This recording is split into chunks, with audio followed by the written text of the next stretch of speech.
प्रिय छात्रों, हम लोग ब्रिटिश कालीन शिक्षा शैक्षणिक विकास का अध्ययन कर रहे थे और उसमें बहुत सारे तथ्यों को हम लोगों ने देखा कि ब्रिटिश काल के पूर्व शिक्षा की पद्धति क्या थी। जब अंग्रेज आए तो उन्होंने जो उनकी समितियों ने जो बात पता की उसमें शिक्षा का क्या चीज़ दिखाई पड़ा, और फिर हम लोगों ने देखा कि अंग्रेजों ने प्रारंभ में शिक्षा के प्रति कौन सी नीति अपनाई, और फिर हम लोगों ने जो प्राच्य पश्चात विवाद था उसका अध्ययन किया। उसके बाद वुड डिस्पैच का अध्ययन किया और हंटर आयोग का डिस्कशन। यहाँ तक का सफ़र हम लोग तय कर चुके हैं। अब इसके बाद हम लोग देखेंगे कि ब्रिटिश काल में शिक्षा की क्या स्थिति है। तो मैकाले ने जो प्राच्य पश्चात विवाद का हल किया था वो तो एक विवादित चीज़ था, लेकिन वुड डिस्पैच के माध्यम से भारतीय शिक्षा में आमूल चूल परिवर्तन किए गए थे, और वो ऐसे परिवर्तन थे कि वही भारतीय शिक्षा पद्धति का मैग्ना कार्टा बन गया। फिर उसमें हंटर आयोग के माध्यम से प्राथमिक और माध्यमिक के विद्यालयों में सुधार किए गए, और इसकी परिणति ये हुई कि शिक्षा में उत्तरोत्तर विकास होता गया। तो आज का क्लास जो हम शुरू कर रहे हैं वो वुड डिस्पैच और हंटर आयोग के अनुशंसाओं के बाद जो शिक्षा के क्षेत्र में काम किए गए, तो उसका अवलोकन करेंगे कि आखिर उसके बाद शिक्षा का कितना विकास हुआ। तो आंकड़ों के तहत हम बातें बताने जा रहे हैं, और वो आंकड़ा हमारा होगा 1882 से लेकर 1902 ईस्वी तक, क्योंकि दो में फिर पुनः एक नया आयोग आ जाता है जिसको रैले आयोग बोलते हैं। तो रैले आयोग और हंटर आयोग के बीच में शिक्षा की क्या स्थिति रही वो जानना अति आवश्यक है। क्यों आवश्यक है? क्योंकि जो अनुशंसाएं की गई थी वो लागू हुई कि नहीं। अगर लागू हुई तो शिक्षा के क्षेत्र में विकास झलकना चाहिए, तो झलका ये नहीं, यही हम आंकड़ों के माध्यम से आज की क्लास में अभी हम लोग देखने जा रहे हैं। तो इसमें हम पाते हैं कि जो ये 20 वर्ष का काल है, 1882 से 1902, इसमें वुड डिस्पैच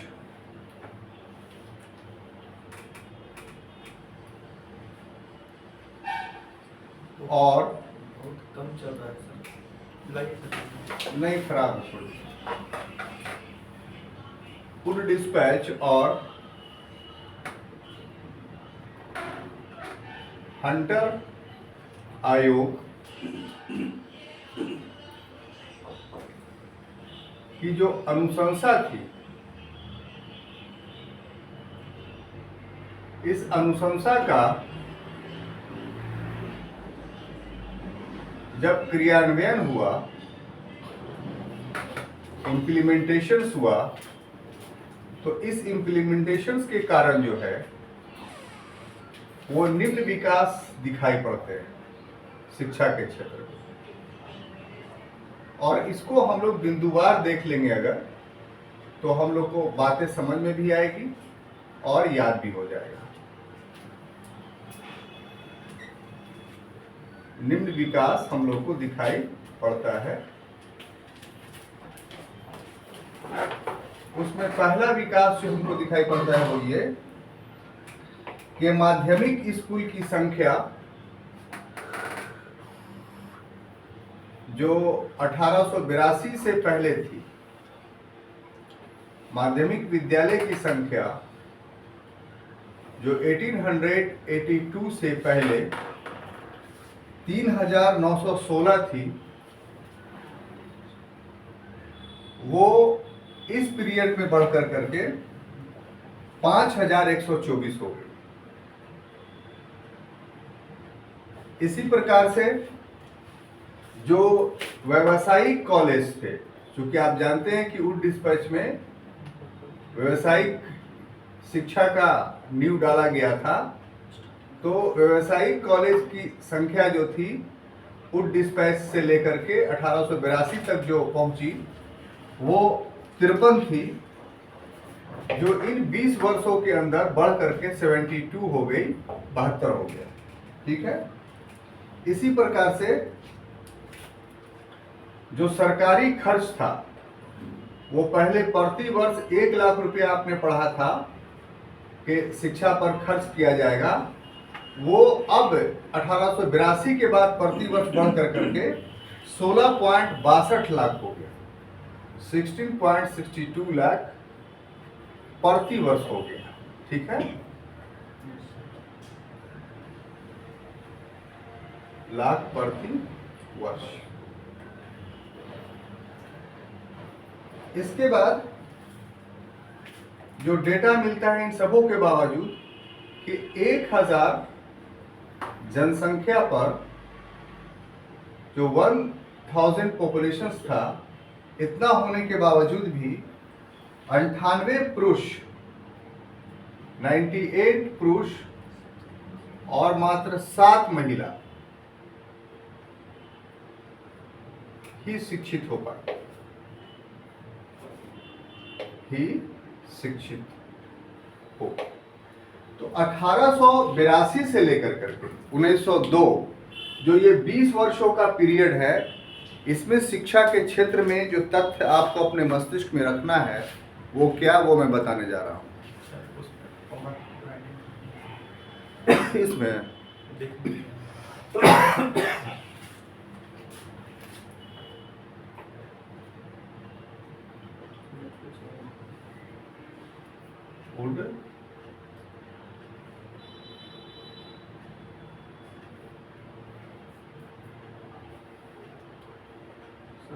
हो गया।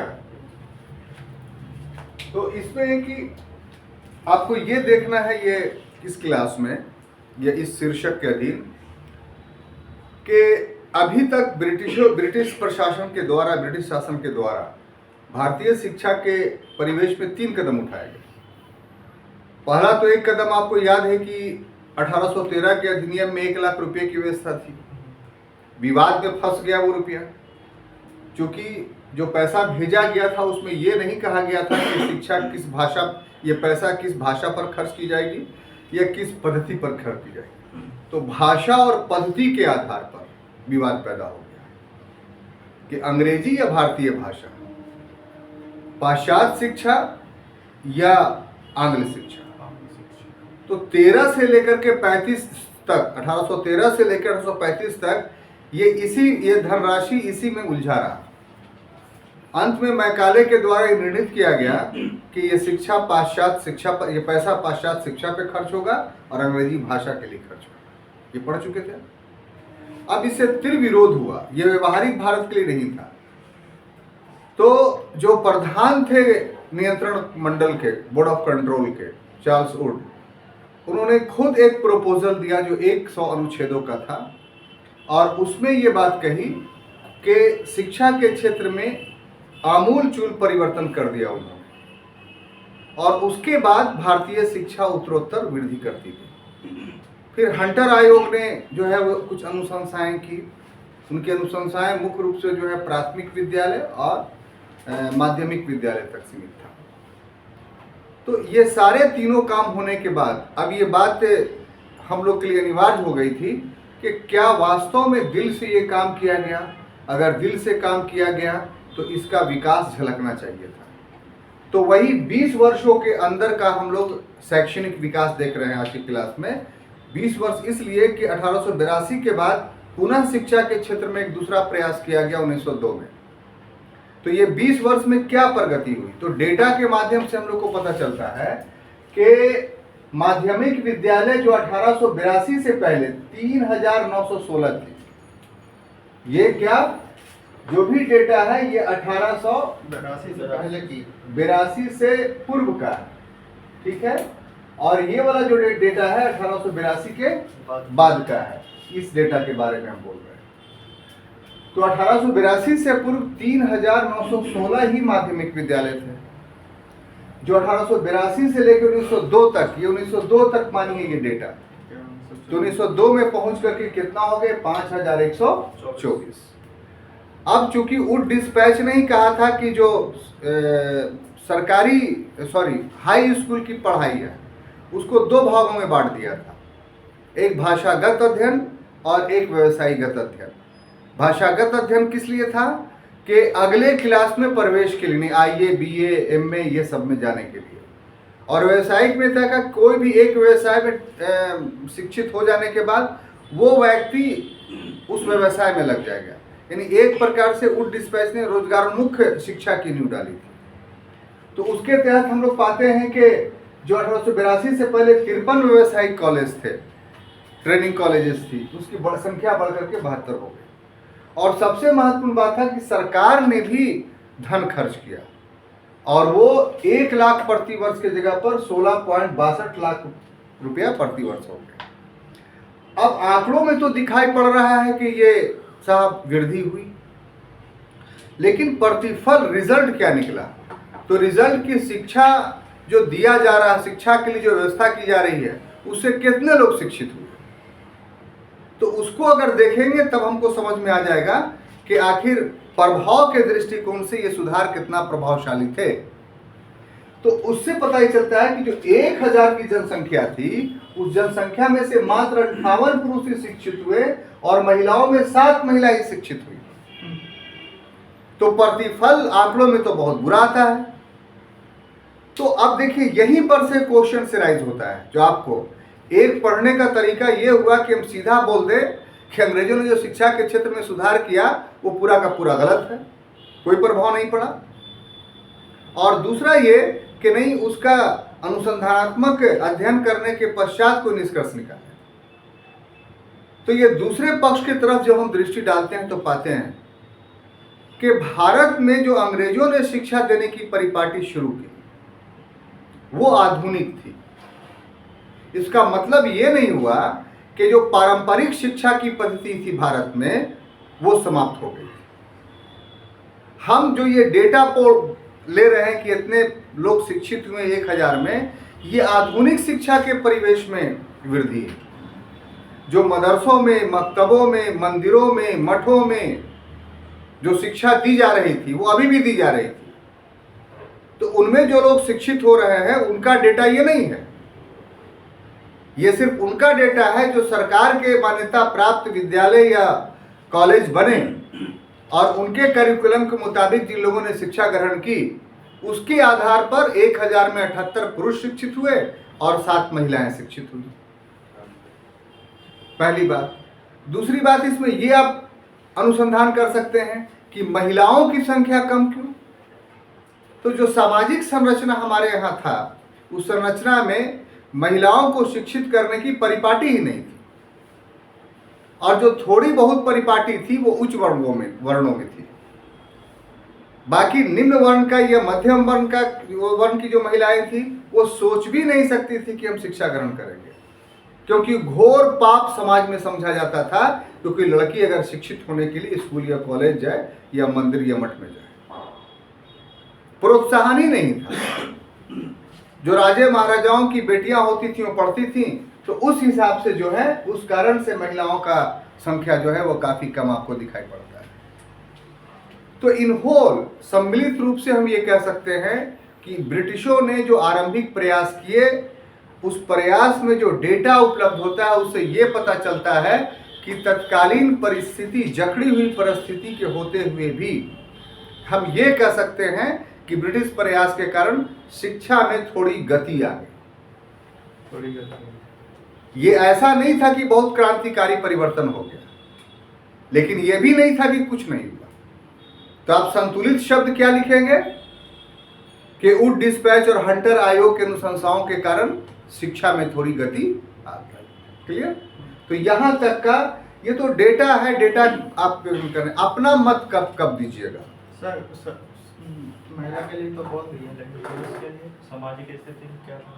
पुरुष को परमिशन था तभी ना वो मतलब 1000 में 98 पहुंच गए। तो फिर भी बहुत ही कम है। तो इसका जवाब तो यह है कि अधिकांश शिक्षा का अभी भी रूप पारंपरिक था।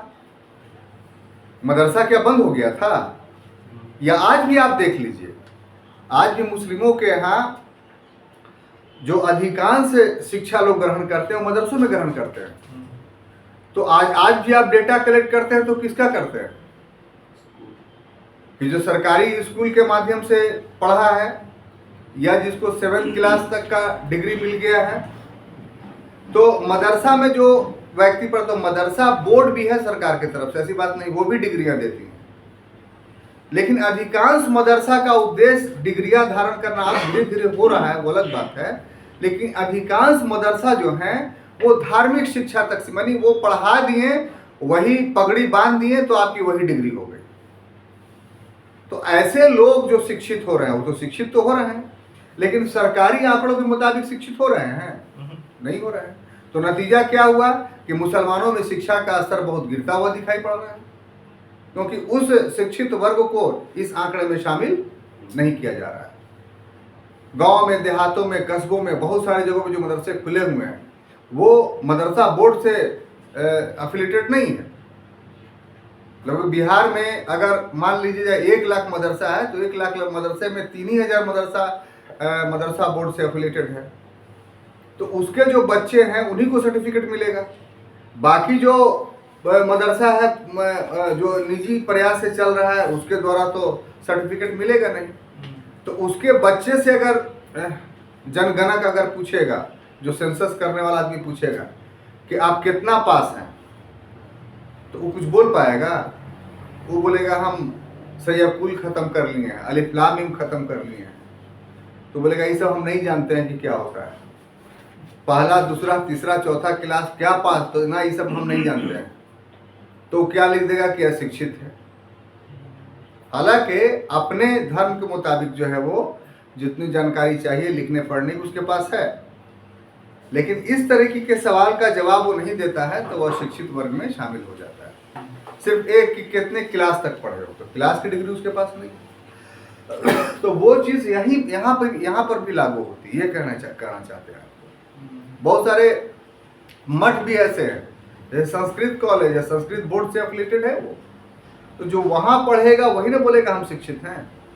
लेकिन निजी मठ के द्वारा में जो पढ़ रहा है तो वो तो नहीं बोल पाएगा कि हम शिक्षित हैं।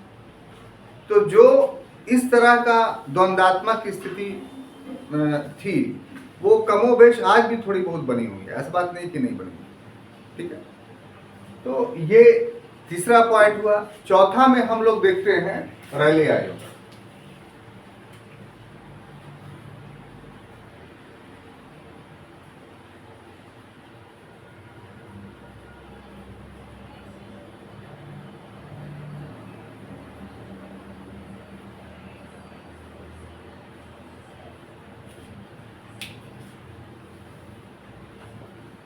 तो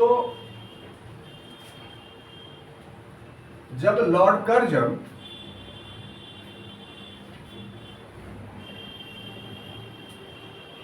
ये 1898 से लेकर के 1905 ईस्वी तक वायसराय रहा, ठीक है ना।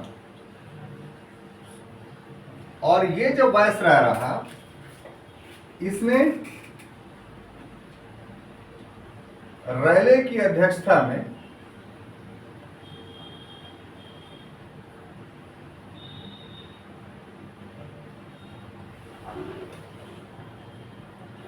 विश्वविद्यालय आयोग का गठन किया।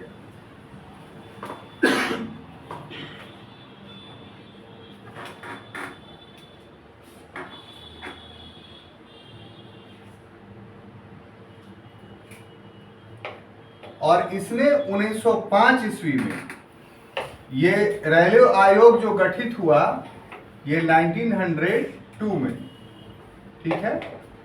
और इसने 1905 में निम्न अनुशंसाएं की।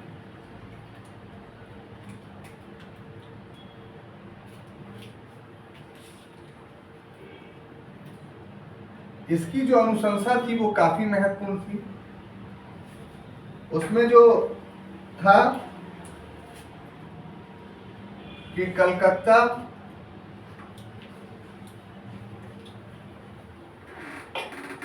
बंबई और मद्रास जो विश्वविद्यालय थे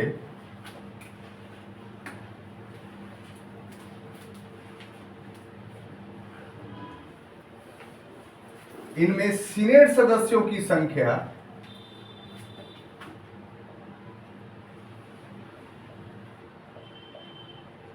जो सीनेट सदस्य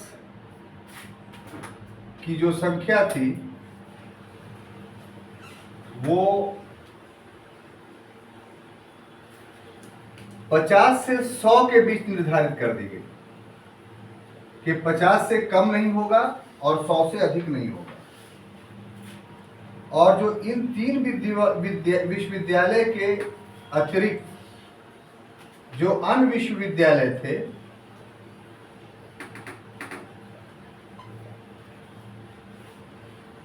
इनमें सीनेट की संख्या जो है यानी सीनेट के सदस्यों की संख्या निर्धारित कर दी गई कि 40 न्यूनतम होगा और 75 अधिकतम होगा। इसके अलावा समझा रहे हैं साहब, विश्वविद्यालय पर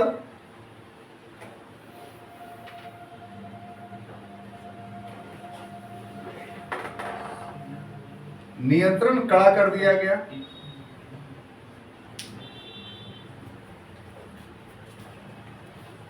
उसके बाद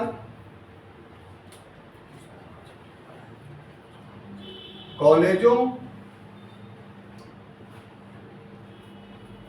के संबद्धता के नियम, एफिलिएशन, संबद्धता का मतलब एफिलिएशंस, संबद्धता के नियम कठोर कर दिए गए।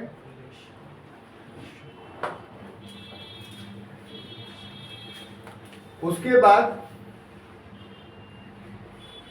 व्याख्याता की बहाली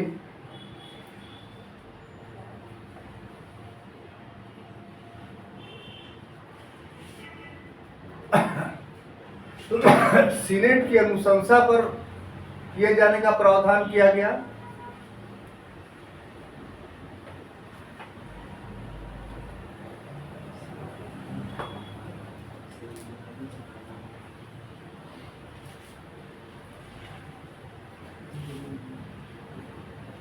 उसके बाद प्राथमिक शिक्षा में अधिक अनुदान दिया गया।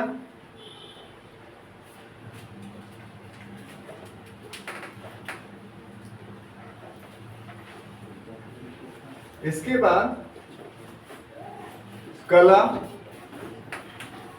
एवं पुरातत्व के क्षेत्र में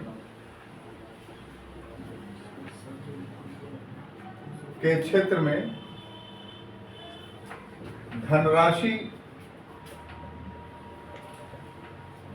खर्च की गई। तो ये जो पीरियड है 1902, ये एक्चुअली में लॉर्ड कर्जन का पीरियड है। लॉर्ड कर्जन भारत में 1898 ईस्वी में वायसराय बनकर के आया और क्या हुआ 1898 ईस्वी में वायसराय बनकर के आया और 1905 ईस्वी तक भारत का वायसराय रहा।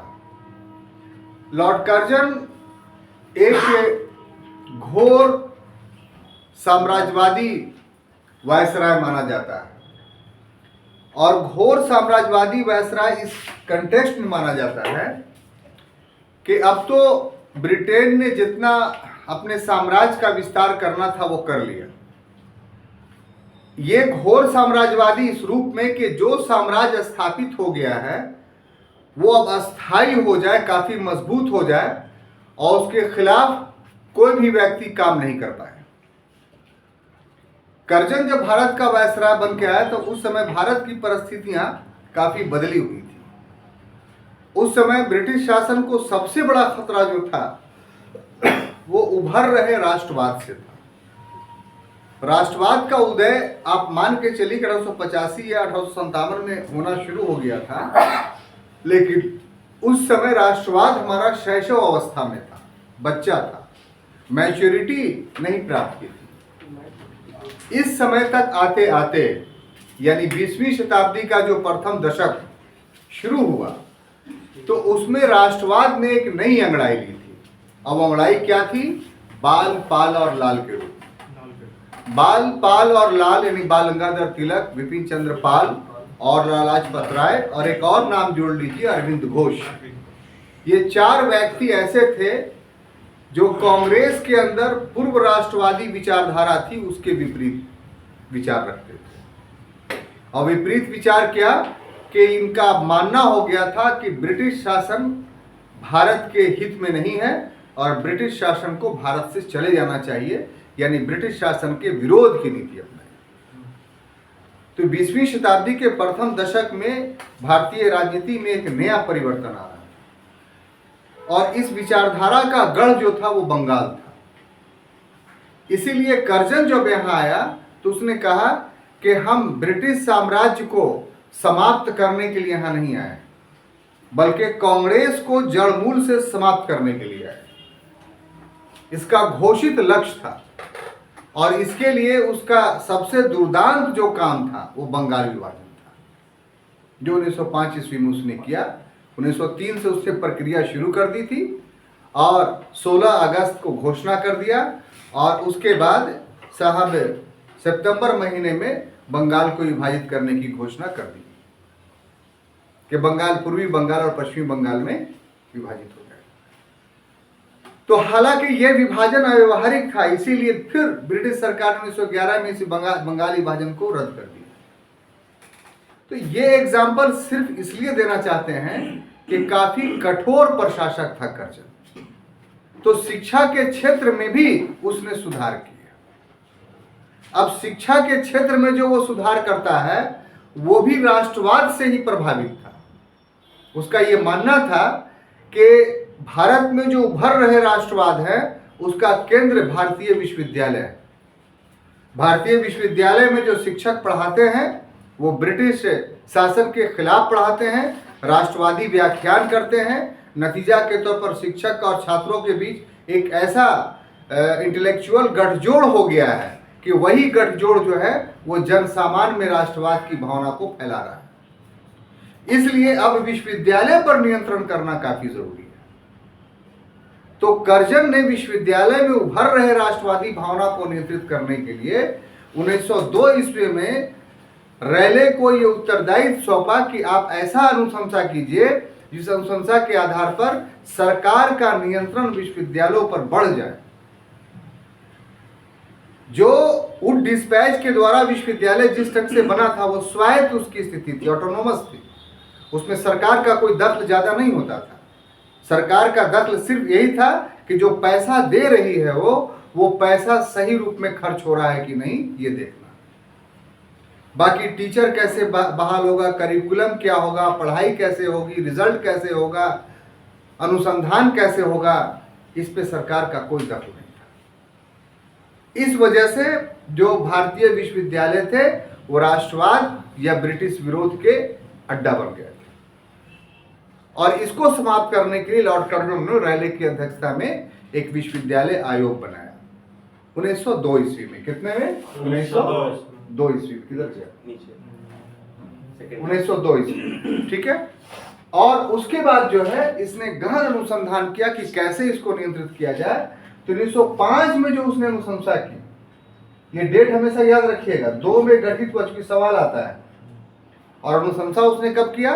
5 में। तो 5 में जो किया उसने पहला क्या किया कि जो विश्वविद्यालय चलता था स्वायत्त था, तो कोई चलाने वाला बॉडी होगा ना भाई, तो चलाने वाला बॉडी सीनेट कहलाता था। आज भी है सारे विश्वविद्यालय में सीनेट, निर्णय वही होते हैं विश्वविद्यालय के। तो सीनेट की सदस्य संख्या बढ़ा करके 50 से 100 कर दी रैले ने कहा। ये 50 से कहां? कलकत्ता, बम्बे और मद्रास के लिए। ये 50 से 100 क्यों किया? यहां पर राज छुपा हुआ है कि जो पूर्व के लोग सीनेट के सदस्य थे उसको हटाया नहीं, तो वो सारे के सारे लोग राष्ट्रवादी थे, भारतीय थे। तो संख्या इसलिए बढ़ा दिया कि जो बढ़ा हुआ संख्या था उसमें सब के सब अंग्रेजों को सदस्य बना दिया सीनेट का। मतलब 50 और अब बहुमत किसका हो जाएगा? अंग्रेज सदस्य का। तो ऐसी परिस्थिति में सीनेट में अब कोई भी फैसला ऐसा नहीं लिया जा सकेगा जो ब्रिटिश विरोधी हो। और जो इन 3 विश्वविद्यालयों को छोड़कर अन्य विश्वविद्यालय थे वहां भी सदस्यों की संख्या न्यूनतम 40 और अधिकतम 75 कर दी। और अब विश्वविद्यालय पर नियंत्रण कड़ा कर दिया गया। कड़ा क्या, ये जानिए। तो कड़ा ये, कठोर ये कि विश्वविद्यालय का सीनेट कोई भी निर्णय लेगा तो उस निर्णय की अप्रूवल सरकार से कराना अनिवार्य होगा। पहले ये बात नहीं थी। और सरकार को ये अधिकार दे दिया गया रेलवे आयोग के अनुशंसा पे कि सरकार सीनेट द्वारा लिए गए इस निर्णय को रद्द कर सकती है। तो जो निर्णय राष्ट्रवादी विचारधारा से ओतप्रोत था उसको सरकार रद्द कर देगी। तो ये कड़ा नियंत्रण था। प्लस जो कॉलेज थे, तो कॉलेज खोलना था किसी को, तो खोलने के बाद एफिलिएशन लेना पड़ता था विश्वविद्यालय से, तभी वो कॉलेज संचालित होगा, तभी वो डिग्री दे पाएगा, तभी वो एग्जाम ले पाएगा। तो ये बड़ा नॉर्मल था। कोई भी भारतीय कॉलेज खोला, विश्वविद्यालय ने एफिलिएशन दे दिया। अब कॉलेज खोल कौन रहा था? भारतीय खोल रहे थे। तो इन कॉलेजों के माध्यम से भी राष्ट्रवादी विचारधारा फैल रहा था। तो ऐसी परिस्थिति में जो है इसकी संबद्धता प्राप्त करना, एफिलिएशन प्राप्त करना काफी कठिन कर दिया है। अब देखा गया कि कौन व्यक्ति कॉलेज खोल रहा है। अगर नेता खोल रहा है कांग्रेस का, तब तो मत दो एफिलिएशन। अगर मेरा आदमी खोल रहा है, मेरी विचारधारा फैलाएगा, तो उसको एफिलिएशन दे दो। तो इस ग्राउंड पे कॉलेज की संबद्धता प्रदान करने की परिपाटी को काफी कठोर कर दिया गया इस रेलवे आयोग पर। क्लियर? अब देखिए अगला है कि व्याख्याता की बहाली जो पहले थी वो ये था कि हर विश्वविद्यालय अपना करता था। बहाली निकाली, इंटरव्यू लिया, इंटरव्यू में सीनेट के लोग बैठते थे, वाइस चांसलर बैठते थे, ये एक्सपर्ट बैठते थे और अपने मनोनुकूल जिसको चाहा व्याख्याता बनाते। लेक्चरर, व्याख्याता हिंदी में बोला जाता है और इंग्लिश में लेक्चरर बोला जाता है। ठीक है, बना दिया। अब लेक्चरर ही व्याख्याता ने, अब उसकी जगह पर शब्द है असिस्टेंट प्रोफेसर। अब वो प्रमोट करके प्रोफेसर बनता है, वो प्रमोट करके एसोसिएट प्रोफेसर। ये 3 कैटेगरीज है। पहले क्या था? लेक्चरर, उसके बाद रीडर, उसके बाद प्रोफेसर। ये समझिए बात को। पहले जो विश्वविद्यालय में उस शिक्षा में पढ़ाने वाले थे वो 3 वर्गों में बटे हुए थे। लेक्चरर में बहाली होती थी, 10 साल के बाद वो रीडर बन जाते थे, उसके 5 साल के बाद वो प्रोफेसर बन जाते थे। अब लेक्चरर कहलाता है क्या? Assistant professor. उसके बाद प्रमोट करके प्रोफेसर बनेगा और फिर एसोसिएट प्रोफेसर बहुत कम होते हैं और इनका वैल्यू होता है। ठीक है, जैसे वीसी कोई कहीं का बनना है तो वो प्रोफेसर रैंक का रहेगा, वही बनेगा। जो असिस्टेंट प्रोफेसर है वो नहीं बनेगा। असिस्टेंट प्रोफेसर 4 ही व्यक्ति को पीएचडी करा सकता है, प्रोफेसर 8 व्यक्ति को पीएचडी करा सकता है। एसोसिएट प्रोफेसर कोई बन गया तो उसका फिर रिटायरमेंट एज खत्म हो जाता है। वो जब तक जीवित है तब तक सरकार को पैसा देना पड़ेगा, ये वो क्लास लेगा। बात समझ में आ रही कि नहीं? नहीं समझ में आ रही? आ गई। तो व्याख्याता की बहाली पहले विश्वविद्यालय कर लिया करती थी, बस थोड़ा सा कष्ट सही है, फिर क्लास खत्म हो जाएगा तो हवा आपको मिलेगी। तो व्याख्याता की बहाली पहले सीनेट करती थी। अब हुआ कि करेगी सीनेट, लेकिन उसका अप्रूवल सरकार से लेना जरूरी हो जाएगा। अब सरकार अप्रूवल देते समय देखेगी कि ये जो नाम आया है इसमें कोई कांग्रेस का नेता तो नहीं ना है, कोई राष्ट्रवादी नेता तो नहीं। अगर उसका है तो उसका नाम कट जाएगा कि नहीं, इस बच्चे की बहाली मत कीजिए। जो ब्रिटिश समर्थक आदमी गया तो उसकी बहाली फौरन हो जाएगी। तो इसलिए कर दिया गया ऐसा। और दिखलाना भी था कि हम भारत के हितैषी हैं। तो ये तो नकारात्मक वर्णन दिया, कुछ सकारात्मक काम भी उसने किए। ऐसा नहीं कि सभी के सभी नकारात्मक काम किए। सकारात्मक काम ये किया कि प्राथमिक शिक्षा को अधिक अनुदान दे दिया उसने, अधिक पैसा दिया ग्रांट। क्यों? क्योंकि पब्लिक के पास मैसेज जाए कि अरे ब्रिटिश शासक तो बहुत हितैषी है, हम लोग की शिक्षा पर कितना खर्च कर रही है। उस समय मीडिया ऐसा थोड़ी था कि एकदम अभी की तरह मोबाइल खोला और कहीं कोई घटना घटी फौरन आपके पास पहुंच गया। उस समय कार्य बोलता था, कार्य एक प्रकार से प्रचार का साधन था। तो गांव देहातों में अगर प्राथमिक विद्यालय पर ज़्यादा खर्च हो रहा है और उच्च विद्यालय पर नियंत्रण लगाया जा रहा है, तो इससे नीचे वाले को क्या मतलब है? वो तो देखा कि हमको तो शिक्षा मिल रहा है। तो इसलिए प्राथमिक विद्यालय पर ज़्यादा खर्च के साथ ही कला से संबंधित बहुत सारे संस्थान इसके द्वारा खोले गए।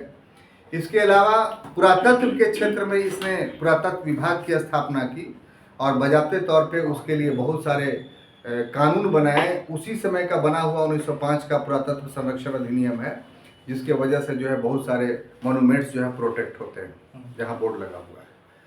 तो कर्जन के द्वारा 1905 ईस्वी तक ये सब काम किए गए।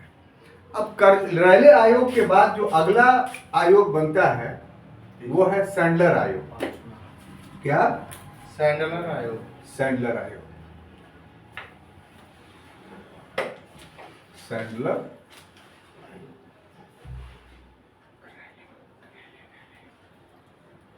इसका जो पीरियड है 1917 में, ठीक है। इसमें जो बातें आपको पढ़नी है वो ये कि माइकल सैंडलर इसकी अध्यक्षता जो किया था, इसको देखें,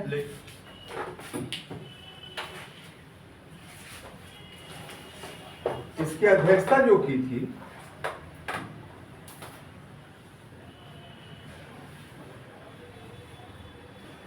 वो माइकल सैंडलर।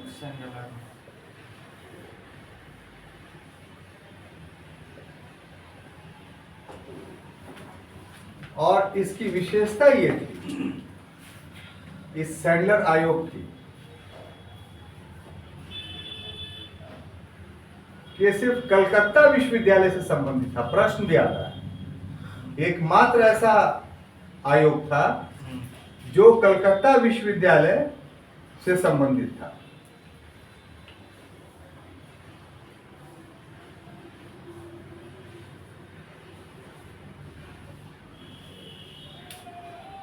ठीक है।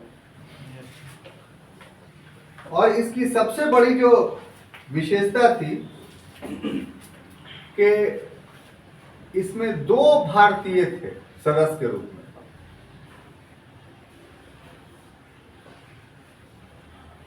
और 2 भारतीय सदस्य नाम आता है बराबर, वह है आशुतोष मुखर्जी और जियाउद्दीन अहमद। आशुतोष मुखर्जी और जियाउद्दीन अहमद, ये इसके सदस्य थे। ठीक है। अब इसकी सबसे बड़ी जो विशेषता थी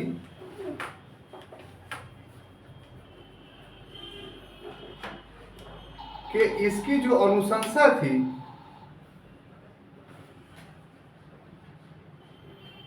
वो 10+2+3 पैटर्न का। बोर्ड पे जगह कम नहीं, सारी बात नहीं, लेकिन मूल बात यही था मतलब ग्रेजुएट कि 10+2+3 जो नई शिक्षा नीति के तहत खत्म कर दिया गया, अब क्या हो गया 5+3+4+3। ये एक अलग है नई शिक्षा नीति, उसको बाद में हम लोग देखेंगे।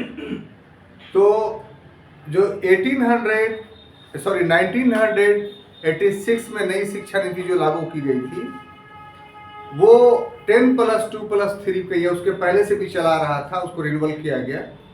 अभी जो 2019 में नई शिक्षा नीति आई उसमें इसको चेंज कर दिया गया। तो 10+2+3 का मतलब क्या हुआ कि 1917 से पहले भारत में जो शिक्षा की पद्धति थी उसमें मैट्रिकुलेशन के बाद डायरेक्ट ग्रेजुएशन था।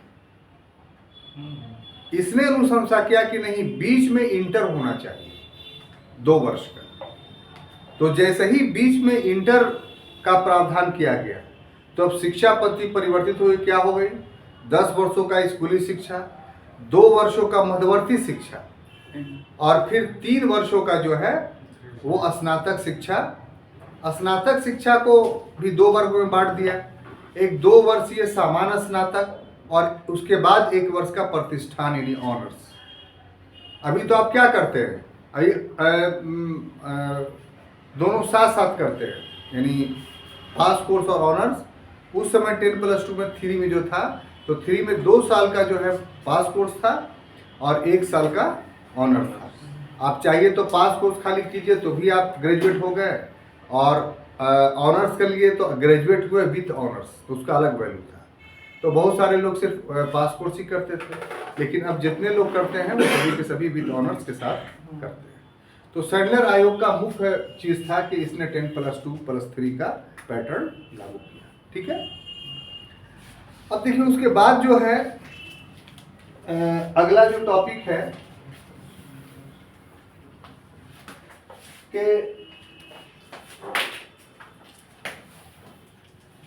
ये द्वैध शासन, एक छठा पॉइंट बनाते हैं, इसमें समझिए कि द्वैध शासन, वैध शासन, हाँ समझाते हैं, घबराइए नहीं, द्वैध शासन के अधीन शिक्षा, द्वैध शासन के अधीन शिक्षा। तो ये आप समझ रहे हैं कि द्वैध शासन के अधीन शिक्षा का अर्थ क्या हुआ। द्वैध शासन के अधीन शिक्षा का अर्थ ये हुआ कि 1919 के अधिनियम में, कब 1919 के अधिनियम में 1919 का जो अधिनियम था, इस अधिनियम में के द्वारा प्रांतों में द्वैध शासन स्थापित किया गया। प्रांतों में द्वैध शासन स्थापित किया गया, और इसका पीरियड अगर लीजिएगा तो इसका पीरियड 1919 से लेकर के 1935 तक। इसमें हुआ क्या, तो शिक्षा में अवनति हुआ। शिक्षा में क्या हुआ, अवनति। अब इसको समझाते हैं तो आप समझ में आ जाएगा। इस शीर्षक को समझने से पहले इसकी पृष्ठभूमि को समझना होगा कि आखिर द्वैध शासन था क्या। द्वैध शासन को इंग्लिश में डायआर्की एडमिनिस्ट्रेशन या डायआर्की गवर्नमेंट बोलते हैं। ये एक लंबा विषय है, जब हम लोग कॉन्स्टिट्यूशनल डेवलपमेंट पढ़ाएंगे तब उसमें विस्तार से जाएंगे। अभी यहाँ पर जाना विस्तार से उचित नहीं है, क्योंकि टॉपिक दूसरा है। यहाँ पर इससे संबंधित जो डायआर्की है उसको हम लोग समझने की कोशिश। डायआर्की का मतलब कि दोहरी सरकार। तो 1919 का जो अधिनियम बना था, उस अधिनियम में 2 महत्वपूर्ण परिवर्तन किए गए थे। कितने? 2। ऐसे तो बहुत सारे थे। एक की पहली बार भारत में विधायिका में प्रत्यक्ष चुनाव का प्रावधान था। हालांकि सीमित ही था, वो सिर्फ 3% लोगों को ही भारत में वोट देने का अधिकार मिला था, लेकिन शुरुआत तो हो गई। अभी तक जो केंद्रीय विधानसभा में जो लोग चुने जाते थे वो अप्रत्यक्ष रूप से चुने जाते थे। 1919 के अधिनियम में पहली बार ये व्यवस्था की गई कि प्रत्यक्ष निर्वाचन का प्रावधान किया। और दूसरा कि प्रांतों में, जिसमें प्रांतों की संख्या जो थी 7 थी, तो उन प्रांतों में जो है वो कुछ स्वायत्तता हल्का फुल्का देने की कोशिश की। और वो किस रूप में, कि प्रांत में जो भारत के मंत्री थे, जो चुने गए भारतीय लोगों के द्वारा बने मिनिस्टर्स थे, उनके विषय बांट दिए गए। और गवर्नर जो प्रांत में होता था उनका विषय अलग कर दिया गया। जैसे एग्जाम्पल के तौर पर वित्त का विषय, फाइनेंस का विषय गवर्नर को दे दिया गया, लेकिन शिक्षा का विषय दे दिया गया भारत के जो इलेक्टेड मेंबर्स थे, एमएलए, उनसे जो बनी हुई सरकार थी प्रांतों में, उनको दे दिया गया। मतलब फाइनेंस के बारे में कोई निर्णय लेना होगा तो उस राज्य की विधानसभा निर्णय नहीं ले सकती, गवर्नर इन काउंसिल निर्णय ले सकता है। और शिक्षा के क्षेत्र में कोई निर्णय लेना होगा तो वो जनता द्वारा चुनी गई विधानसभा से बना हुआ जो मंत्रिमंडल है वो लेगा। तो राज्य एक ही है, लेकिन शासन करने वाले 2 हो गए, एक गवर्नर और दूसरा जनता के द्वारा चुनी गई विधायकों में से बनी सरकार। तो ये 2 सरकार हो गई ना, तो इसीलिए इसको द्वैध शासन बोला जाता है, जो 1919 से लेकर के 1935 तक चला। यानी भारत में प्रांतों में 1919 के अधिनियम के तहत दूसरी विशेषता ये थी कि द्वैत शासन की स्थापना की। अब बात समझ में आ गई। अब इसके साथ जुड़ा हुआ एक तथ्य ये था कि पहले जो सेंट्रल गवर्नमेंट थी यानी वायसराय, तो वो शिक्षा पर अनुदान दिया करता था, पैसा दिया करता था, जैसे अभी यूजीसी देती है। लेकिन जैसे ही द्वैत शासन लागू हुआ तो उसी केंद्र ने कहा कि अब हम आपको सरकार दे दिए हैं, शिक्षा आपका विषय है, राजसूची का विषय है, अपना कीजिए, हम पैसा वैसा नहीं देंगे। ठीक है। और राज्यों की स्थिति क्या कि वित्त गवर्नर के अधीन था। तो मान लिया जाए मंत्री परिषद फैसला लेके हमको 4 स्कूल खोलना है, तुम पैसा ले लो, गवर्नर पैसा ही नहीं अलाउड करेगा, 4 स्कूल बनेगा कहां से। तो इस तरीके की जो नीति थी, उस नीति के कारण द्वैत शासन के अधीन शिक्षा का उस रूप में विकास नहीं हुआ जिस रूप में होना चाहिए था। जो भी डेवलपमेंट हुआ वो निजी प्रयासों से हुआ, व्यक्तिगत प्रयासों से हुआ। जैसे एग्जांपल के तौर पर अलीगढ़ मुस्लिम यूनिवर्सिटी बनी, बनारस हिंदू विश्वविद्यालय बना, उसके बाद आपको 1921 में रविंद्रनाथ टैगोर का जो बहुत बड़ा विश्वविद्यालय था, आनंद मठ नहीं, विश्व भारती, वो बना। इसके अलावा जामिया मिलिया जो भी दिल्ली में देखते हैं, पहले दिल्ली में नहीं था, अलीगढ़ में था। तो जामिया मिलिया इस्लामिया विश्वविद्यालय, उसको प्रशासनिक कारणों से दिल्ली स्थानांतरित किया गया। तो ये सब जो चीज़ देखते हैं वो निजी प्रयासों से बहुत सारी चीज़, या फिर जैसे बिहार विद्यापीठ बिहार में स्थापित हुआ, जो अभी आप देखते हैं सदाकत आश्रम के बगल में है। काशी विद्यापीठ स्थापित हुआ। इसके अलावा गुजरात विद्यापीठ स्थापित हुआ। 3 विद्यापीठ थे जो असहयोग आंदोलन के कारण जन्म लिए थे। तो ये सब बजाते पढ़ाई होती थी, इसमें इंजीनियरिंग की पढ़ाई होती थी, सिंपल पढ़ाई होती थी, प्रोफेसर की नियुक्ति होती थी। तो काशी विद्यापीठ तो आज भी सक्रिय है। भाई काशी वो अलग विश्वविद्यालय है, बनारस विश्वविद्यालय। काशी विद्यापीठ अलग है, नहीं मठ टाइप का नहीं है, विश्वविद्यालय ही है, नामकरण से उस टाइप का है। संस्कृत की अच्छी पढ़ाई होती है वहाँ, ये एक विशेषता है। गुजरात विद्यापीठ भी सक्रिय है, लेकिन बिहार विद्यापीठ जो है वो सक्रिय नहीं है। सब जानना चाहिए आपको। तो इन प्रयासों से शिक्षा के क्षेत्र में कुछ हुआ, सरकार की तरफ से पूरी तरीके से शिक्षा के विकास को रोक दिया गया, ये कहने का मतलब। क्लियर, कोई कंफ्यूजन नहीं। अब देखिए 7वां जो है कि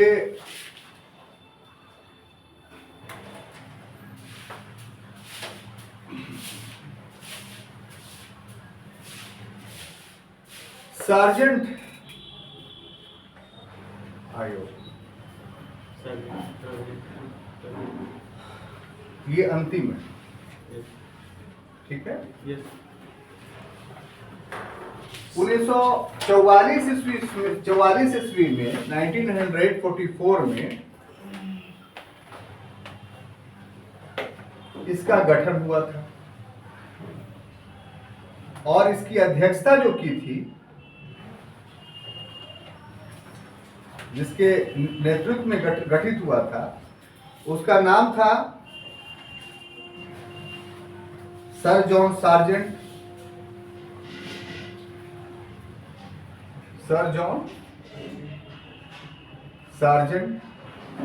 और इसने जो अनुशंसा की उसमें ये कि 6 से 11 वर्ष के जो बच्चे हैं उन्हें निःशुल्क शिक्षा दी जाएगी, यानी उनसे कोई पैसा नहीं लिया जाए। ठीक है, ये भी ऑब्जेक्टिवली क्वेश्चन आता है। और दूसरा ये कि 11 से जो 17 वर्ष के जो बच्चे हैं या बच्चों को 6 वर्ष का पाठ्यक्रम दिया जाएगा।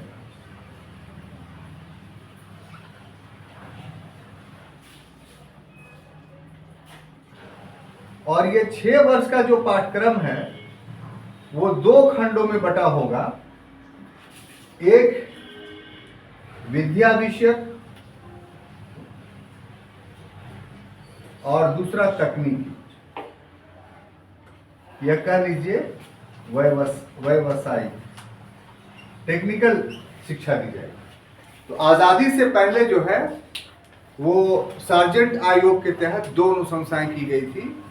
एक की निःशुल्क शिक्षा किसको भाई, तो 6 से 11 वर्ष के बच्चों को। उसके बाद पैसा लगेगा, लेकिन आगे के जो बच्चे 17 वर्ष तक का, वो 2 तरह का एजुकेशन ले सकते हैं। एक विद्या विषयक, जिससे वो आईए भी आगे करेंगे, और दूसरा टेक्निकली व्यवसायिक, जिसके माध्यम से वो रोजगार प्राप्त करेंगे। तो ये मैंने आज 4 क्लास में आपको पूरा भारत में ब्रिटिशकालीन शिक्षा का विकास पढ़ाया। अगली क्लास में अन्य किसी विषय को लेकर के आएंगे, तब तक के लिए हमें अनुमति दीजिए। धन्यवाद।